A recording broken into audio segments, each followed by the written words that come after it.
Яхия ибн Аун айтат, мен күндөрдүн биринде улуу имам Сахнунга кирдим дейт, ооруп жатканда. Төшөк өлүмдө жатыптыр дейт.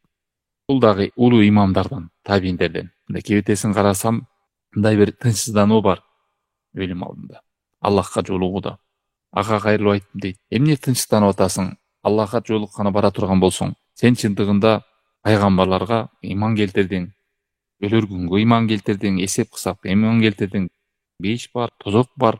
Үммөттүн эң артык, эң мыктысы Абу Бакыр, андан кийин Умар экени белгилүү. Аллах таалам китеби Куран махлук эмес экенине ыйман келтирдиң. Аллах таалам кыямат кайымда көрүнөт, ал аршына чыкты деп, эч убакта бул үммөттө эл башчыларына, имамдарына кылыч менен чыкпайт. Алар зулум кылса дагы эл башчыга, падышага карижиттердей болуп каршы чыкпайт. Мунун баардыгын сен билип ыйман келтирдиң. Туурабы дейт. Албетте дейт. Эгерде ушундай абалда өлө турган болсоң, сен эч кандай тынчтанууга орун жок деген да. Бул жерде көңүл буруп коючу нерселер, мен мусулманмын деген адамдардын арасынан ушундай нерселерге, мындай катачылык, ыйманына чоң залалга кетире турган абалдар бар. Ыйманий маселеде деп. Мисалы, эл башчылыгына каршы чыгып канча деген хавариштер өтүп кетип атат. Тарыхта Куранды махлук деп канча деген бидатчылар өтүп, бүгүнкү күнгө чейин арылбаган чоң өлкө керек болсо. Абу Бакырды жамандап, Умарды капырга чыгарып, айрымдар тозок жок, бейиш жок деп, айрымдар өлгөндөн кийин тирилебизби, канча деген балелер бар.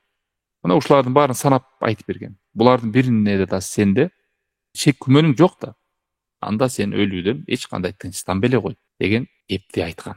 Булдан эмнени билдирет? Адамдын ишеними, ыйманы бекем болсо, дүйнөсү да акырети да түзөлөт. Эгер ишеними, ыйманында шек күмөн болсо, дүйнөсү да акырети да бузулат. Жана ошондой эле бул алым төшөк өлүмдө жатканда башка дагы имам ушул сөздөрдү эскергенден бизге бир пайда кабар. Бул улуу ыймандагы улуу нерселер экен. Үммөттө ушунгө чейин ар бирөөндө проблема болуп келет. Жаңы эле айттык, кылыч менен эл башчыга каршы чыгып, карижиттери жолун жолдоп, ошону ишенбей, бул ыймандан эмес, исламдан эмес деп, ошол эле Аллах тааланын аршка көтөрүлгөндүгү кыямат кайымда көрүнбөйт дегендери ыйманий маселедеги чоң маселелерди сураган да.